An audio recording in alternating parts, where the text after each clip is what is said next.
શહેરના અકોટા વિસ્તારમાં બંધ મકાનને તસ્કરોએ નિશાન બનાવ્યું। લાખોની મતાની ચોરી કરી અજાણ્યા તસ્કરો ફરાર થયા।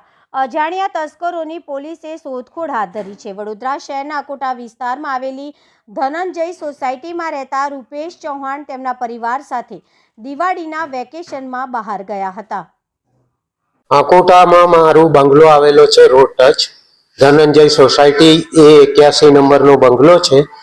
બીજેપીના ધારાસભ્ય ચેતન્ય દેસાઈની કાર્યાલયની સામે જ છે। આજે સવારે અમે લોકો 8 વાગે આવ્યા તો જેવા જ ગાડીમાંથી ઉતર્યા તો મારા ઘરના દરવાજા ખુલ્લા હતા, એટલે મને લાગ્યું કે ઘર ખુલ્લું છે તો ચોરી થઈ હશે કદાચ, એટલે અમે પોલીસને તરત જાણ કરી બહારથી જ, અને પોલીસ આવી પછી અમે અંદર પોલીસની સાથે પ્રવેશ કર્યો ઘરમાં। તો પોલીસે જોયું કે ભાઈ ચોરી થઈ છે, બધું સામાન વિખેરી નાખ્યું છે ચોર લોકોએ, અને સોના ચાંદીના દાગીના વગેરે બધું પૈસા કેશ હતા બધું લઈ ગયા છે। એટલે 80,000 કેશ છે અને બાકીના દાગીના છે, અને અમેરિકા ને લંડનની અમારી થોડી જ્વેલરી હતી એ પણ લઈ ગયા છે। સોરી, દાગીના હાલનો અત્યારનો રેટ 15-1 લાખ રૂપિયા હોઈ શકે।